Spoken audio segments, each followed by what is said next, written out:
To continue the conversation, I'm joined by Missouri Republican Senator Eric Schmitt. Senator, welcome. Good to be with you.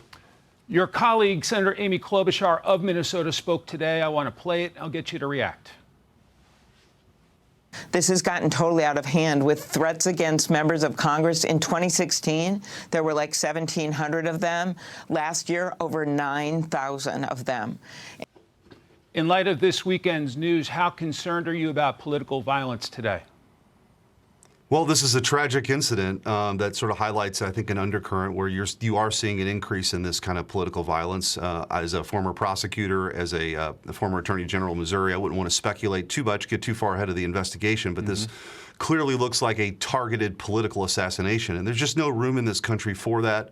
Our founders set up the First Amendment to create this space where we would resolve our differences through debate, through elections, not through political assassination. So it's a very, very dangerous road to go down, and I think it's incumbent upon all of us, Republican and Democrat, to speak out against political violence, no matter if it's a Republican or Democrat that's targeted. And so I think now is the time to sort of pump the brakes and let people know that this is completely unacceptable.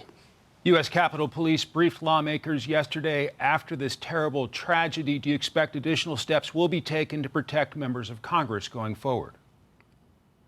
We'll see. I think it'll depend on the actual threats that exist. That's sort of how the Capitol Police gauges how they conduct the security. They do a great job. They're heroes, and the Capitol is a very, very secure place. And I'm sure it'll depend on sort of the threat matrix that exists. But we want everyone to understand, look, the First Amendment is supposed to be this pressure release valve. Politics is a substitute for violence in many ways, right? We can't have one creep over into the other. You can't have violence replace the kind of vigorous debate and elections that you have to resolve these differences and move the country in a particular direction. So very dangerous stuff. And my prayers go out to the families that have been affected by this, no doubt.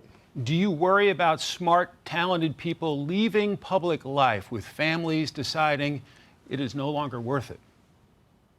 I hope not. I hope not. I think it's a worthy endeavor. I know I entered politics to try to make a difference, and so many others have tried to do that, and I wouldn't want this to deter people. I think as a country, we're a resilient place, and understanding that we need good men and women of goodwill to enter the arena and fight for the things that they believe in. That's a very important thing to do.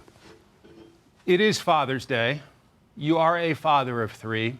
My understanding is your son, Stephen, has undergone a number of health challenges over the years. I'm wondering what it means for you to be his father and what Father's Day means to you. Well, first of all, happy Father's Day, I guess, to every father that's out there. It's a pretty special day.